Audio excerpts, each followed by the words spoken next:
Hello. Kumusta mga adlaw ka ng tanan? Magsunod mo sampiak. Here we go again. Boy, America to Turtle Realize magigon nga kung adunay ni dugmo. To sa tumang kakapog kaluya. Ang mga pulong may magadasig kayo sa pagtindog. So, bago tayo matulog, muna tayo. Reaksyonan natin muna itong video ng itong kupal na vlogger na malaki na ng subscribers pero puro man buang tong loko-loko yata ang vlogger na to Yung pangalan niya Chris Tulo. Sobra sa tulo to Ito pakinggan natin. Ito sabihin ko sa'yo, Mayor Baste na-address ko sa ito, sir. Ang karapatang pantao, hindi lang yan para sa miyembro ng KOJC. Para sa lahat ng mamamayang Pilipino. Meaning, ibig sabihin, para sa mamamayang Pilipino sa buong Pilipinas. Ibig sabihin, kasama pati mamamayang Pilipino na kung saan na biktima ng war on drugs ng tatay mo. War on drugs? Puro mga addict yung nabiktima. Judicial killing. Puro sa kamay ng mga polis nung administrasyon ng tatay mo. Diba nung panahon ng drug wars, yung mga namatay, yung mga addict at saka mga pusher, diba? So, ano yung ingay-ingay mo dyan? Yung iniiyak-iyak mo dyan, Chris Tulo. Isa ka ba sa nawalan ng income dyan?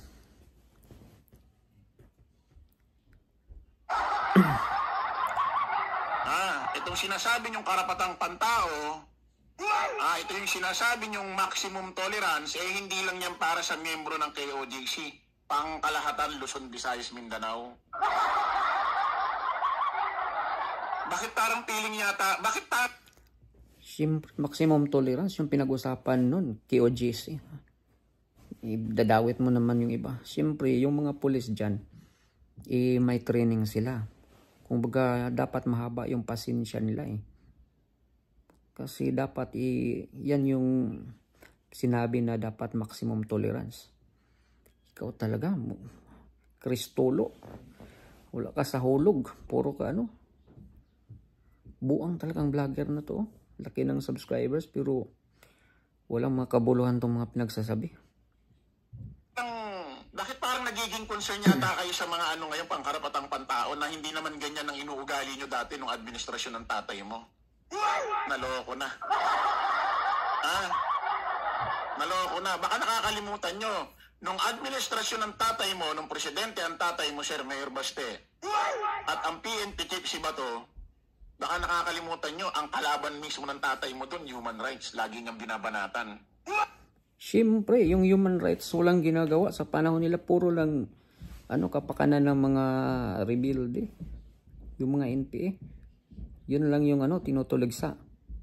Samantala ngayon, tingnan mo yung nangyayari ngayon about sa KOJC.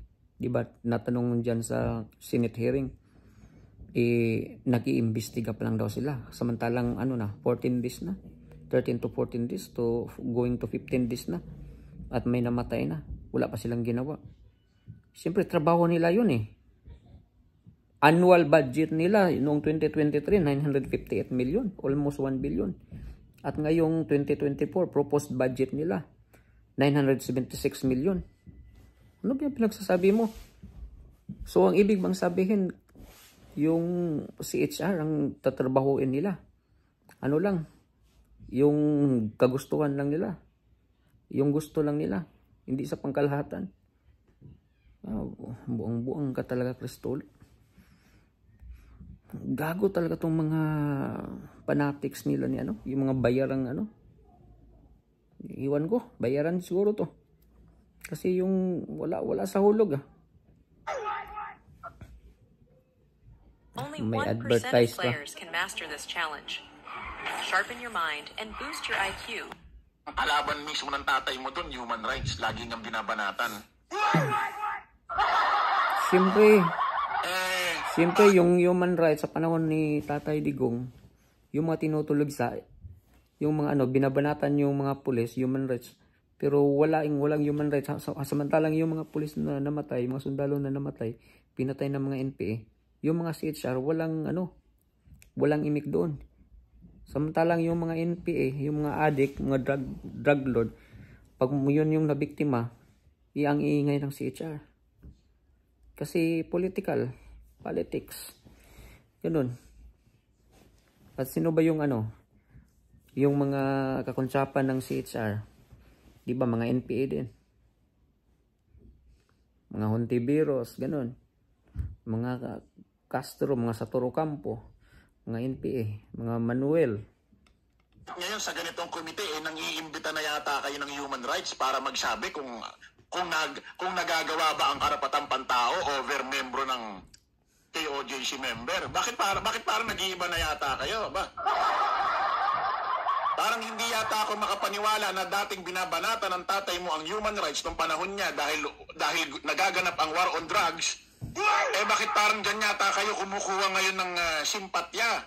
At Puting ina mo, bakit yan yung sinasabi? Anong kumukuha ng simpatya? Pinasweldohan natin yung mga CHR. Buang ka ba? Gago ka ba? Annual budget nila noong 2023, 958 million. Almost 1 billion. Ngayon 2024, proposed budget nila, 976 million. So anong pinagsasabi mong kumukuha ng simpatya? Siyempre CHR sila. Binabayaran natin sa tax natin, pinasweldo natin. Dapat magtrabaho sila. Ikaw talaga, Kristolo. Nako, buang na vlogger talaga to. Natanong nyo kung ang karapatang pantao ay nai-apply ba sa membro ng KOJC member? Bakit parang bigla kayong naging ganyan? Parang di naman yata bagay sa inyo. Iwan ko ba sa'yo? Parang di naman yata bagay Buang sa ka talaga. pagkatao nyo, sir. Naloko na. Ikaw yung naloko. Buang ka talaga. Buti nga dyan eh. Buti nga. May namatay dyan, hindi naman sa kamay ng pulis. Dahil daw sa tower, pagod, inatake na sa puso, puyat at gutom yata. Buang ka talaga. Siyempre namatay yun kasi, halimbawa, kulang sa, tulog or pagod, tapos na-stress dahil sa pinagagawa ng mga pulis. So, nako, basta wala sa hulog talaga mga kasampiak. Sino ba tong vlogger na to talaga to? Kristolo. Kaya pala binanatan to ni Boss Dada kasi wala, tabugok na vlogger. Wala, bayaran siguro. Wala. Hanggang dito lang muna mga kasampiak. Basta buang talaga, wala. Sarap. Yung utak siguro nito nasa talampakan. Ay nako. Mga taga-himod puwit ng mga admin ngayon. Maraming salamat po.